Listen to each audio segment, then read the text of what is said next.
All right, guys.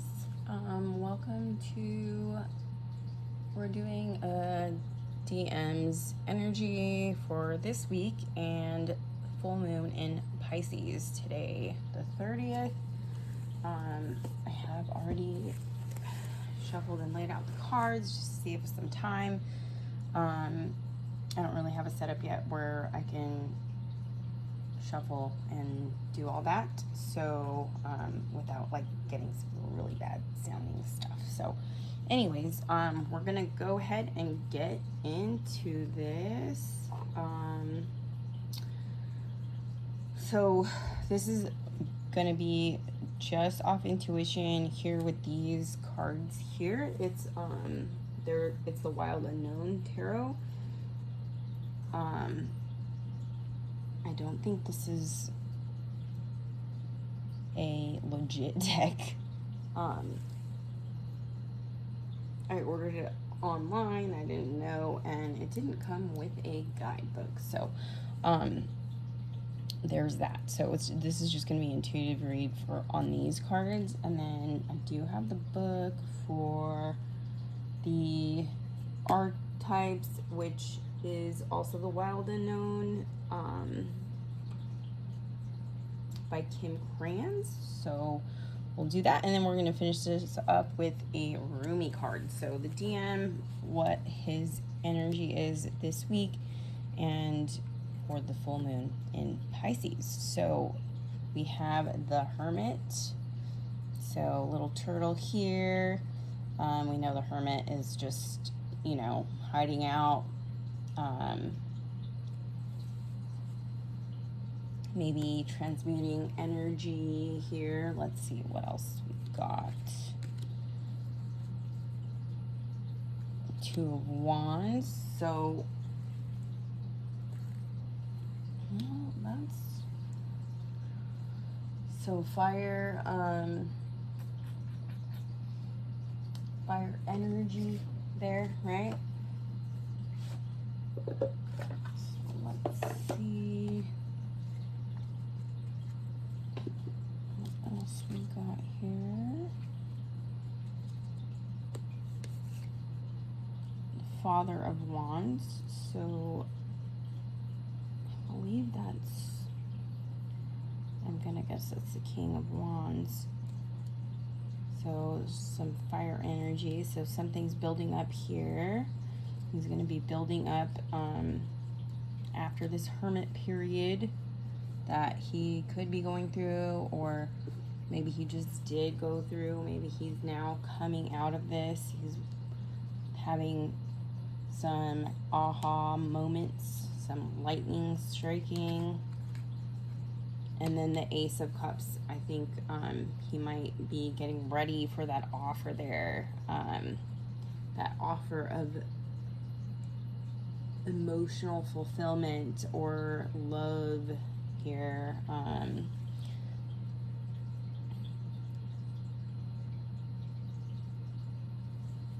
like the rainbow background here. To me, that is kind of totally like integrating energies and different levels of yourself. We are human beings, right? So like our chakras, we have different colors in the chakras as you go up, but integrating self.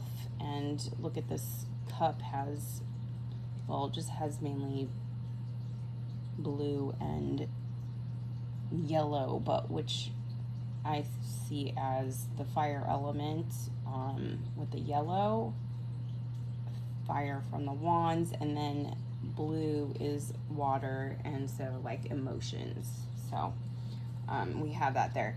And then this final card is, looks like the Eight of Swords. So a little bit of crazy stuff going on in the mind there. Maybe he's getting through that, right? So that's his biggest obstacle right now at the moment is getting through this mess. I'd say like messy brain. He's learning how to integrate that and pull that together so that he can maybe come through with this offer here. Okay, and then underneath this deck, we had the Daughter of Cups, and I'm pretty sure she uses a lot of rainbows in her deck, so that's a like ongoing theme, but not every, I don't think every single card has color or rainbows in it. So the Daughter of Cups, I'd say like Prince of Cups, or the Princess rather, maybe he's seeing that in his counterpart, that she has already integrated this, so he is trying to do the same and meet her at the same level. So let's see, this is 3, 4, 5, 5 of Cups. We have more cup energy. So maybe I don't know this deck like at all, but to me, this is like I think the 5 is that the one with like some spilt cups, and then you have like 2 cups in front of you. But I see it as like done beating a dead horse here, basically. Like, I don't know if this horse is dead. I don't know. This is just what's coming to me right now. Okay. So, and then the Mother of Swords, I think he's having to really make some decisions here, cutting out things that no longer serve him, stuff like that, and then getting back to the integration of all that other stuff going on. So I'm going to leave that with those, and then we'll get into the archetypes, which I am going to read from the book, just so you have even more clarity. The Castle. So I don't know why this has like, well, it has an eye. She's like decorative eye, and then a rose, and then the pearl necklace here. I don't know. Bear with me here.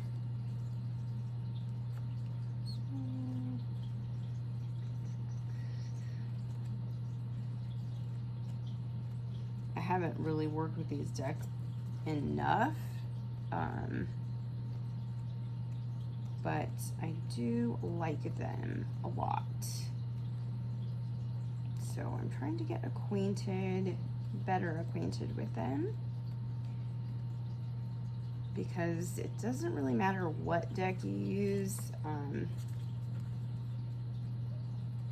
the messages come through either way, right? And then our brains kind of work more on the symbol, like with symbols and pictures. So whatever comes to you and whatever resonates with you, that's your message, you know?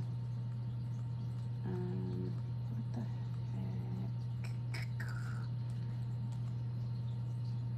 Oh. I'm done looking at trying to find them by the words, but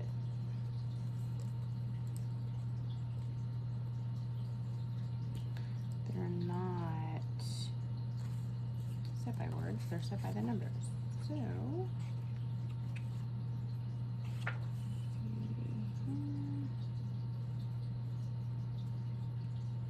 the Roman numerals, of course. There we go. Okay, the Castle. So it says the palace, the penthouse, the fortress, and I like how she does the kind of in a square, the four sides here. But I'm going to read the main part. It's no wonder fairy tales tell of sleeping princesses within castle walls. Like most archetypes, the castle is loaded with with duality. It represents abundant riches, seductive fantasy, ornate wonders, and lavish adornments. Yet the walls are thick, cold, and shadowy. This card points to a tendency to hold on to possessions, quite possibly a literal home or position that project the image of achievement, while the soul longs to run barefoot in the forest, leaving it all behind. At times we must settle down, yet the castle lulls us with its spell of materialism, and we fall asleep to our deepest dreams. The castle can be a motivating force, an enchanting goal to travel toward, but it is best not to linger within its walls of decadent deception for too long. Alright, so I'll give my thoughts in a second, but it says, if this card appears with the king, the queen, or maiden, know that you've entered into long-standing family dynamics that include property and power. So we don't have that here, but take that for what it's worth. Notice how castles are designed to keep things out. They defend, they separate. It is likely there is connection and community beyond its walls that will revitalize you. So maybe he's having to deal with outside interference here, figuring out that that's not all that he needs in life. When it says, when light visiting your throne of power, when dark, stuckness, depression, spells, walls. It says, go deeper. You can read Rachel Whiteroad's House or the Tower of Babel. Now, these cards, because since they're round, there's not really, I don't really see it as like you could have a reversal or not if the card's upside down. So I just really like reading like both aspects, like the dark and the light. So let me know if that resonates with you. I'd like to hear your thoughts also on what this card means to you. All right, we're gonna go to the next card, which is the Vision.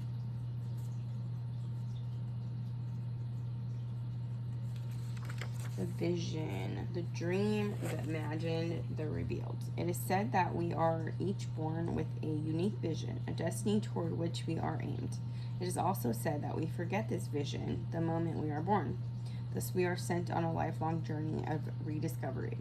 Such is the elusive nature of the vision, it slips away, yet it appears in strange dreams and surreal images, seemingly unattainable and preposterous when we are connected to the vision. We carry an inspired, enchanted aliveness that others recognize. We trust the world and its synchronicities.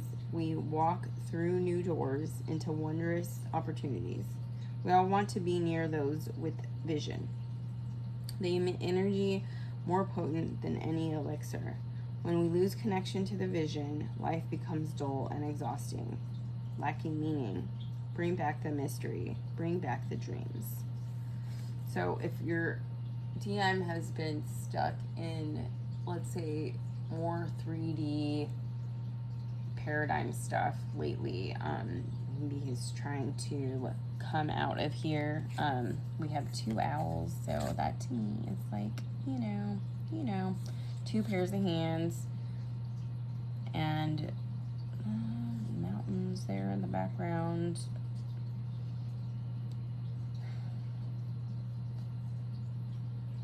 With like, well, the sliver moon, but then we have a coin here, so whatever that means. speaking to you. I wish you would kind of talk about that in her book, but that's okay. So that's what I mean by like interpreting symbols and what they could possibly mean to you. Like they are separated here, they are not together, and these hands are also separate from each other, but if he is still having that vision is coming up for him. Maybe he is getting pointed in the right direction after he integrates this stuff up here, right? So, and then we have the orphan.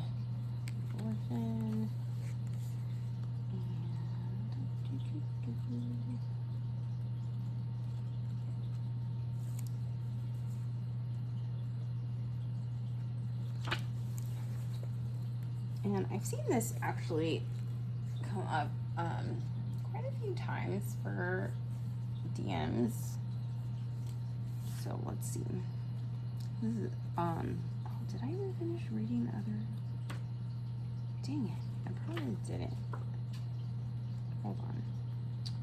Back it up.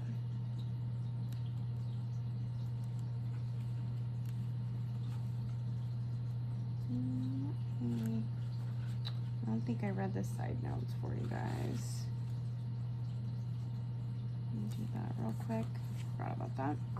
It says you can gauge how connected you are to your vision by how tired you are, since the vision feeds us energy. It affects our life force and vitality. And then the other, I don't know if that means the dark. No. It says, look at art you loved when you were young. Listen to old records and poems. These are all ways to activate the vision. When light, potent imagination, synchronicity, and trust. When dark, disconnected from art and dreams, listless and aimless.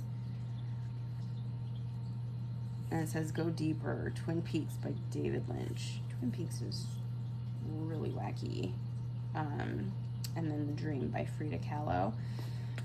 I have not read that, but so yeah, that's kind of what I said. Like there is a disconnect here, but hopefully looking positive and getting through that. Let's continue with the orphan. So the wounded child, the abandoned, the beggar. He's obviously like integrating some inner child shit here. To study the orphan is to study the deep and challenging energy of our time. We are ever more connected, yet face collective isolation. The refugee crisis haunts our planet. Children are separated from parents, and the earth begs for our attention. We are in the time of universal orphanage, of nature, of each other, of our own hearts. Take refuge in the fact that we all share this core wound and dilemma. It is normal to fear this card as it haunts the caverns of the soul. When it appears, take time, real time, to be in the presence of the feelings this card stirs in you. Let it humble you.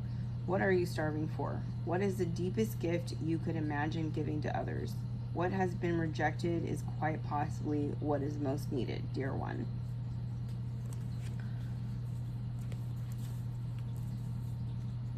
It says, access this archetype through creative acts, like drawing, painting, or writing. Keep it simple. Ask the orphan what it wants to draw, make, or say. So again, yeah, I think he's having to integrate this stuff, and yeah, the child wounds, of course, are always there. Until we integrate and get that rainbow, right? Because we can't just live in like one, our lowest vibes, like you know, your lowest chakra, and then we have to vibe up. So we have to integrate that stuff in order to move up to the next level, which is a different color, and integrate the rainbow so that we can be the divine humans that we are all meant to be. All right, so tenderness beyond tenderness is required. Imagine holding yourself in your hands to recognize that each one of us fears rejection, and isolation is to take one step toward the orphan. More kindness always. So we could be feeling that. You could always send them, you know, messages or healing energy. You don't have to be you know, like Reiki certified or whatever, but you can send them like loving light energy. You can have Archangel Michael clear their energy. You can do all these things on your own. Like, it's a really good time is like right when you wake up or right when you go to sleep, when we're in those right brain waves for those. You can talk from your higher self to their higher self on a soul level, and it can affect them on a daily basis. So you can take what you heard here and maybe help them in that way, even if you don't see changes like on the 3D level, but you can still help them, if that makes any sense.